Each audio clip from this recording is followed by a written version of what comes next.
बिस्मिल्लाहिर्रहमानिर्रहीम। अल्लाहु वलियुल्लज़ीना आमनू युख़रिजुहुम मिनज़्ज़ुलुमाति इलन्नूर वल्लज़ीना कफ़रू औलियाउहुमुत्ताग़ूतु युख़रिजूनहुम मिनन्नूरि इलज़्ज़ुलुमात उलाइका अस्हाबुन्नार हुम फ़ीहा ख़ालिदून। अस्सलामु अलैकुम वरहमतुल्लाहि वबरकातुहू। अल्हम्दुलिल्लाहि रब्बिल आलमीन वस्सलातु वस्सलामु अला सय्यिदिल अंबियाइ वल मुरसलीन व अला आलिहि व सहबिहि अजमईन अम्मा बाद। मोहतरम हाज़रीन, सीरत सहाबा में आज हम अशरे मुबश्शरा में आखिरी जो शख्सियत हैं 10वें नंबर पर जिनका नाम है हज़रत अबू उबैदा इब्न जर्राह रज़ी अल्लाह ताला अन्हु, इनकी सीरत के बारे में हम देखेंगे। हज़रत अबू उबैदा का असल नाम था आमिर बिन अब्दुल्लाह बिन जर्राह, लेकिन आप अपने नाम के बजाय अपनी कुनियत अबू उबैदा के नाम से मशहूर हैं और आपके वालिद के बजाय आप अपने दादा के नाम से मशहूर हैं। अबू उबैदा इब्न जर्राह आपके दादा का नाम था। आपका ताल्लुक़ कबीले कुरैश के मशहूर ख़ानदान बनु फ़हर से था। आपकी माँ का नाम उमैमा बिनते गनम था और ये इस्लाम लाई थी। हज़रत अबू उबैदा के इस्लाम लाने के पहले के हालात नहीं मिलते। हज़रत अबू उबैदा उन सहाबा में से हैं जो बिल्कुल शुरुआत में इस्लाम लाए, अव्वलीन इस्लाम लाने वालों में से हैं।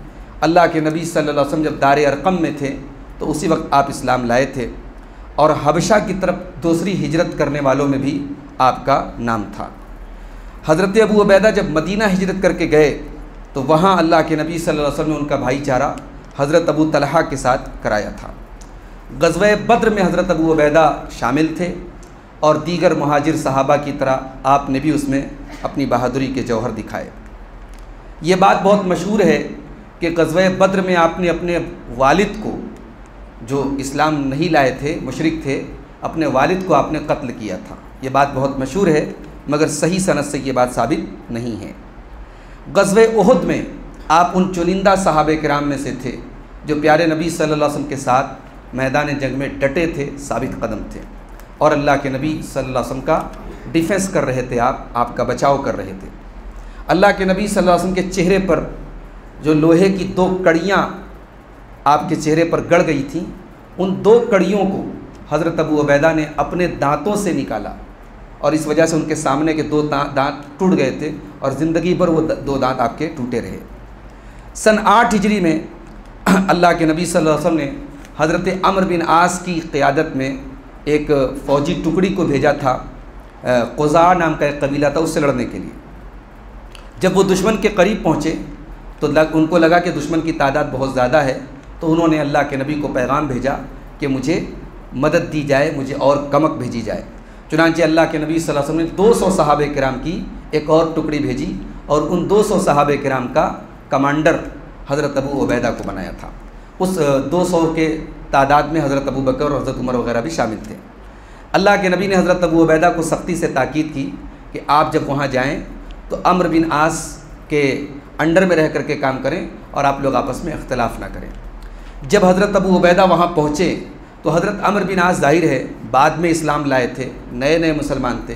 हज़रत अबू उबैदा उनसे बहुत सीनियर थे। नमाज का टाइम आया तो हज़रत अबू उबैदा रज़ी अल्लाह ताला अन्हु नमाज के लिए आगे बढ़ने लगे। तो इस पर हज़रत अम्र बिन आस ने कहा कि आप मेरी मदद के लिए आए हैं, मैं आपका अमीर हूँ। तो इस पर हज़रत अबू उबैदा ने बहस नहीं की और उनको अपना अमीर मान लिया और उनकी इताअत में वो लड़ाई लड़ी गई।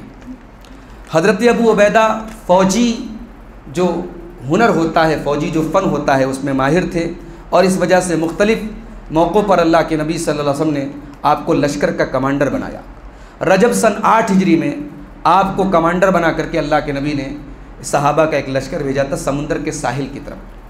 रास्ते में लोगों के पास ज़ाद राह ख़त्म हो गया और ऐसे हालात आ गए कि एक खजूर को लोग दिन भर खा करके उसी में गुजारा करते थे। यहाँ तक नौबत आ गई कि कांटेदार झाड़ियाँ उनको खा करके लोगों ने अपना टाइम पास किया, और इसीलिए उस लश्कर को जैशुल खप्त भी कहा जाता है। खप्त कहते हैं कांटेदार झाड़ियों को। जब ये सहाबा समुंदर के करीब पहुँचे तो एक बहुत बड़ी मछली उन लोगों ने पकड़ी, और 15 दिन तक उस मछली का गोश्त खाते रहे और उसकी चर्बी इस्तेमाल करते रहे। इतनी बड़ी मछली थी कि उसकी आँख का जो गड्ढा था उसमें 13 सहाबा किराम उसमें समा गए थे, उसमें आ गए थे। जब अल्लाह के रसूल के पास ये लोग मदीना वापस आए और उस मछली के बारे में बताया तो अल्लाह के रसूल ने फरमाया कि कुलू रिज़्क़न अख़रजहुल्लाह, ये अल्लाह की तरफ से एक रिस्क था, इसको आप लोग खा सकते हैं। अतयमूना इनका नमाक, अगर उस मछली का गोश्त बचा हो तो मुझको भी खिलाओ।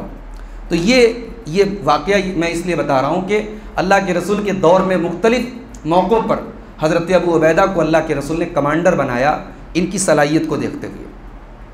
अल्लाह के रसूल की वफ़ात के बाद जब सक़ीफ़ा बनी साइदा में सहाबे किराम में खलीफा कौन होगा, इस बात को लेकर के डिस्कशन हो रहा था, और अंसारी सहाबे किराम ये कह रहे थे कि एक अमीर हम में से होगा और एक अमीर मुहाजिरीन में से होगा। तो उस मौके पर 3 लोग मुहाजिरीन में से पहुँचे, हज़रत अबू बकर, हज़रत उमर और हज़रत अबू उबैदा। तो वहाँ हज़रत उमर ने कुछ बात करना चाहा, लेकिन हज़रत अबू बकर ने उनको रोक दिया।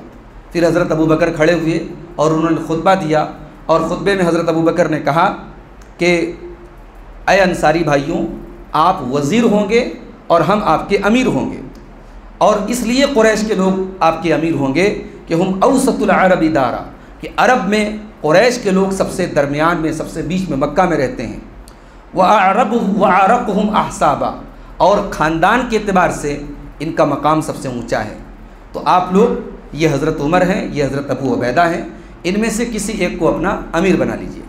इस पर हज़रत उमर ने कहा कि नहीं, हम आपके हाथ पर बैअत करेंगे, आप हमारे सरदार हैं, आप हमारे दरमियान सबसे बेहतरीन हैं और अल्लाह के रसूल के सबसे महबूब हैं। उसके बाद सबसे पहले हज़रत उमर ने हाथ बढ़ा करके बैअत की, फिर दीगर सहाबा ने हज़रत अबू बकर के हाथ पर बैअत की। यहाँ ये बताने का मकसद है कि हज़रत अबू बकर ने वहाँ पर खिलाफत के लायक किसको समझा, हज़रत उमर को या फिर हज़रत अबू उबैदा को। ये हज़रत अबू उबैदा का मकाम था।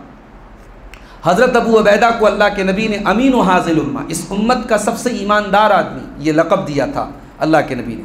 यही वजह है कि जब हज़रत उमर की शहादत का वक्त आया तो हज़रत उमर ने अपनी वफ़ात के वक्त कहा था कि अगर आज अबू उबैदा इब्न जर्राह ज़िंदा होते तो मैं उनको नॉमिनेट करता और उनको अपने बाद खलीफा बनाता, और अल्लाह अगर मुझसे पूछता तो मैं अल्लाह से कहता कि मैंने उसको खलीफा बनाया है जो इस उम्मत में सबसे ईमानदार आदमी है।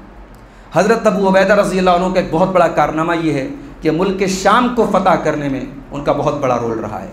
मुल्क शाम के अक्सर जो बड़े बड़े शहर थे, दमिश्क था, हिम्स था, ये सब हज़रत अबू उबैदा के कमांडशिप में, उनकी क़ियादत में ये तमाम शहर फ़तह हुए थे।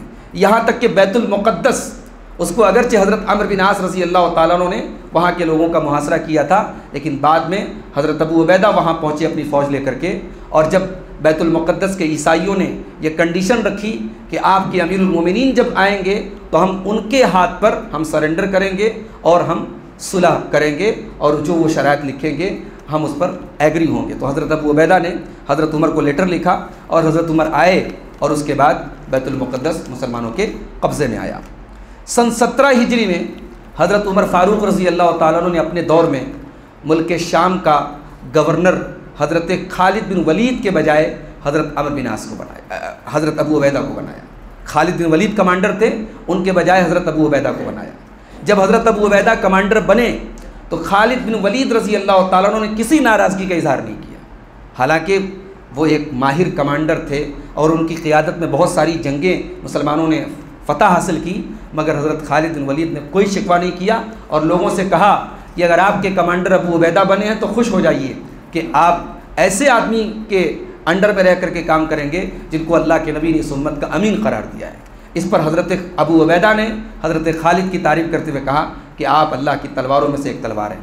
यानी चार्ज बदल गया, ओहदा बदल गया, मगर दोनों बुज़ुर्गों के दिल में एक दूसरे के एहतराम में कोई कमी नहीं आई। तो हज़रत अबू उबैदा जब मुल्क शाम के गवर्नर थे, उस दौर में बहुत सारे उन्होंने वहाँ पर इस्लाह के काम किए। सन 18 हिजरी में बहुत बड़ा कहत आया था अरब में। उस मौके पर 4000 गले से भरे ऊँट हज़रत अबू उबैदा ने मदीना भेजे थे, और हज़रत अबू उबैदा की दावती कोशिशों से बहुत सारे ईसाई कबीले मुसलमान भी हुए थे। दावत के काम में भी बहुत आगे आगे रहते थे। सन 18 हिजरी में मुल्क शाम में ताउन की बीमारी फैल गई और बहुत ख़तरनाक पैमाने पर एक वायरस की तरह, एक वबा की तरह ये बीमारी फैलती चली गई। हज़रत उमर ख़ुद हालात का जायज़ा लेने के लिए मुल्क शाम के एक शहर मकाम सरा में पहुँचे। वहाँ बड़े बड़े सहाबे किराम के साथ मीटिंग की। सारे सहाबा ने हज़रत उमर को राय दी कि यहाँ से वापस चले जाएँ, पूरे शाम के अंदर ताउन की बीमारी फैली है, यहाँ आपका जाना ठीक नहीं है। उस मौके पर हज़रत अबू उबैदा भी उस मीटिंग में थे। जब हज़रत उमर ने वापस जाने का इरादा किया तो हज़रत अबू उबैदा ने कहा कि अफ़िरार मिन क़दरिल्लाह, अय अमीरुल मोमिनीन, अल्लाह की तकदीर से भाग रहे हैं आप। तो हज़रत उमर ने कहा कि अय अबू उबैदा, तुम्हारे अलावा कोई और ये बात कहता तो मुझे हैरत ना होती, तुम ये बात कह रहे हो। नफ़िर्रु मिन क़दरिल्लाहि इला क़दरिल्लाह, हम अल्लाह ताला की तकदीर से भाग कर रहे हैं। कहाँ भाग रहे हैं? अल्लाह की तकदीर ही की तरफ भाग रहे हैं। अगर मौत लिखी होगी तो मदीना में आएगी, मौत लिखी होगी तो शाम में भी आएगी। तो अगर हम अल्लाह की तकदीर से भाग रहे हैं तो अल्लाह की तकदीर की तरफ भाग रहे हैं। उसके बाद हज़रत अब्दुर्रहमान इब्न औफ़ ने वो हदीस भी पढ़ के सुनाई कि जहाँ ताउन की बीमारी फैली हो वहाँ नहीं जाना चाहिए। उसके बाद जब हज़रत उमर मदीना आए तो हज़रत उमर ने हज़रत अबू उबैदा को ख़त लिखा कि आप मदीना चले आइए, यहाँ आपकी ज़्यादा ज़रूरत है। हज़रत अबू उबैदा समझ गए कि हज़रत उमर मुझे बुलाना चाह रहे हैं ताकि इस बीमारी में कहीं मैं गिरफ़्तार ना हो जाऊँ। हज़रत अबू उबैदा ने जवाब में हज़रत उमर को लिखा कि मैं मुसलमानों को इस हाल में छोड़ करके नहीं आ सकता। उसके बाद हज़रत उमर ने देखा कि जब बहुत ज़िद पर हैं तो हज़रत उमर ने उनको ख़त लिखा कि कम से कम आप उस एरिया को छोड़ करके जहाँ आप हैं किसी ऊंचे मकाम पर चले जाइए जहाँ बीमारी का असर उतना ना फैला हो। तो हज़रत अबू उबैदा मकाम जाबिया में पहुँचे और वहीं जा कर के रहने लगे।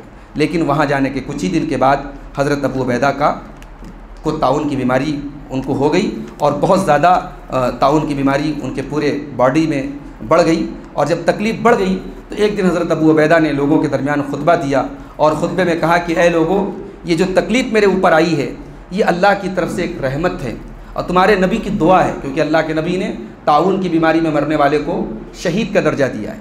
तो कहा कि तुम्हारे नबी की दुआ है और तुमसे पहले बहुत से नेक लोग इस बीमारी में गए हैं और अबू उबैदा अल्लाह से ये दुआ करता है कि इस बीमारी में अब उसके भी आखिरी दिन हैं, अल्लाह इस बीमारी में उसको भी उठा ले। और इस खुतबे के कुछ ही देर के बाद हज़रत अबू उबैदा का इंतकाल हो गया।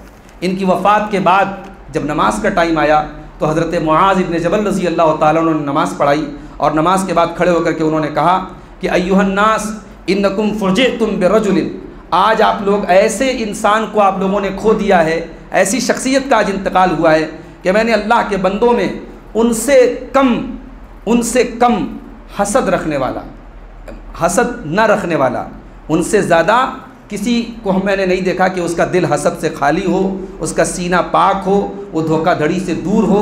और उनसे ज़्यादा मैंने किसी को शर्म व हया करने वाला और आवाम का खैरखा नहीं देखा। ये अबू उबैदा इब्न जर्राह हैं, आप लोग इनके लिए रहमत की दुआ करें। हज़रत अबू उबैदा इब्न जर्राह रज़ी अल्लाह ताला अन्हु उसी ताउन की बीमारी में सन 18 हिजरी में इंतकाल कर गए। हज़रत अबू उबैदा की पूरी ज़िंदगी बड़ी ज़ाहिदाना गुजरी है। दुनिया को उन्होंने अपने घर में आने नहीं दिया, दुनिया से दिल नहीं लगाया। एक मरतबा हज़रत उमर मुल्क शाम आए तो हज़रत अबू उबैदा से कहा कि चले अब आपका घर देखते हैं। हज़रत अबू उबैदा ने कहा क्या करेंगे आप देख करके? अतुरीदु अन तासुर ऐनैका अलैया, क्या आप चाहते हैं कि मेरा घर देख करके आप अपनी आँखों को मेरे ऊपर निचोड़ दें, यानी आप अपनी आँखों से आंसू बहाएं? हज़रत उमर रज़ी अल्लाह ताला अन्हु ने ज़िद की तो उनको अपने घर लेके गए। जब घर में लेके गए तो वहाँ कोई सामान नहीं था। हज़रत उमर ने कहा ऐन मताउका, तुम्हारा सामान कहाँ है? मुझे तो यहाँ सिर्फ ऊन का कुछ एक कपड़ा, एक प्लेट और एक मशकेज़ा नज़र आ रहा है।